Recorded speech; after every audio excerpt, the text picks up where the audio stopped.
I've had a review unit of the Razer Blade Late 2016 since launch. In fact, I bought a dozen of the first ones off the production line back in October so I could box them up and give them out at my staff Christmas party. So why then did it take me so long to do this review?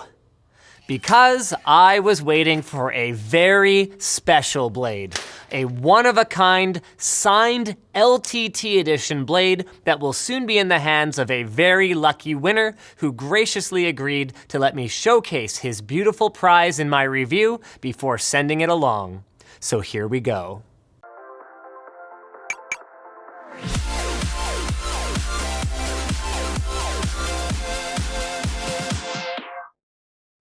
TunnelBear is the simple VPN app that makes it easy to browse privately and enjoy a more open internet. To try TunnelBear for free, check out the link in the video description. The unboxing experience really hasn't changed a lot since the original Razer Blade 14. You get a laptop, Razer's characteristically compact 165-watt power adapter, and some papers to accidentally throw away before you remember about the Earth and shit. In fact, not much has changed outwardly about the machine either, aside from the textured LTT design by Ed, which you won't find on the one that you buy at the store anyway. It still rocks a normal, non-magnetized power cord, fucking magnets, hint, hint, Razer, to go with its 3 USB 3 ports, audio jack, Thunderbolt 3 port, and HDMI port, and it basically looks like the same damn computer. Still with the black, still with the rubber feet, still with the dime thickness, and still with the bright green Razer logo on the back that causes gamers to rush the stands and professionals to refuse to go into meetings with their laptops because they're too embarrassed. Even most of the key specs are the same. CPU, same. RAM, same. Battery, same. Though the maximum NVMe SSD size got doubled to 1 terabyte, and the GTX 970M from last gen has been bumped to a GTX 1060, which means the newest blade is a very capable little VR machine, and that both the Thunderbolt and HDMI port can handle 4K 60 Hz now. Not that a 1060 will run most games at 4K 60 frames per second anyway, which is where my favorite difference from the last gen comes in.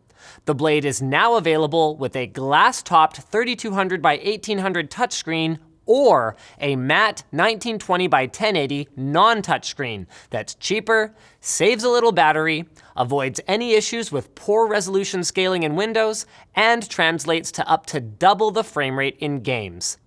Now, obviously, you can turn down the touchscreen model to 1080p, but then you're dealing with interpolation instead of a crisp, native resolution image. And for me personally, the difference in sharpness has a much, much smaller impact on my gaming experience than the massive difference in frame rates that make animations on the 1080p Late 2016 2 to 3 times faster than other blades. I mean, sure, a Razer Core upgrade would boost performance as well, but that thing's like $500 plus a video card. So it got some upgrades, but many of the complaints from previous blades do still exist. They run hot. Interestingly, the higher frame rates of the 1080p model puts more strain on the CPU while gaming. They are loud when you're pushing them hard, and the input lag on the mere 60 Hz display with no G-Sync is far from the best I've seen on what is purportedly a gaming notebook. With that said, the webcam is still pretty good, even if it hasn't improved much, if at all. The trackpad took a major leap forward in responsiveness and acceleration curve tuning in both 2016 models, and the keyboard thankfully bears no resemblance whatsoever to the one in the higher-end Blade Pro. It's one of my favorite laptop keyboards ever, in spite of the lack of illumination of the secondary functions, a downgrade from the 2015 model that seems to have been born from a desire for RGB backlighting, and one that bothers me pretty much every day. So on the surface then, not a lot has changed, even going back a few generations.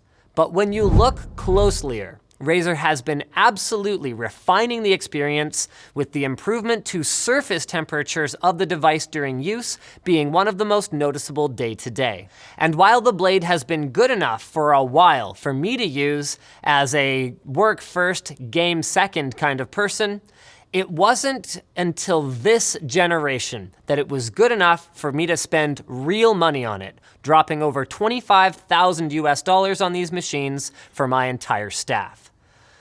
So, in spite of the very small improvements, do I think the Blade Late 2016 is the best Blade yet? You're damn right I do.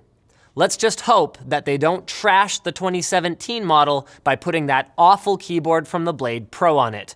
Or the next time my employees get new computers, they might be from Apple. Okay, so you run your own business, let's say. You got, invoices you gotta send, expenses you gotta track, and hours you've gotta somehow not only track, but also manage. How do you do all that stuff? FreshBooks. FreshBooks is the cloud accounting solution that lets you send professional-looking invoices in less than 30 seconds, set up online payments with a couple clicks, getting paid up to 4 days faster, and lets you see when your client has seen your invoice, putting an end to that whole, hey, did you get that? Oh, no, yeah, can you send it again? Yeah, actually, no, I have FreshBooks. I know you already got it, now pay up. So FreshBooks lets you keep track of all that stuff, even if you're not a numbers person, especially if you're not a numbers person. And if all that sounds great, try out a 30-day free trial over at freshbooks.com/techtips and enter Linus Tech Tips in the How Did You Hear About Us section. So thanks for watching, guys. If this video sucked, you know what to do. But if it was awesome, get subscribed, hit that like button, or check out the link to where to buy the stuff we featured at Amazon in the video description. Also linked in the description is our merch store, which has cool shirts like this one, and our community forum, which you should totally join. Now that you're done doing all that stuff, you're probably wondering what to watch next, so click that little button in the top right corner to check out my review of the Blade Pro, the bigger, badder brother.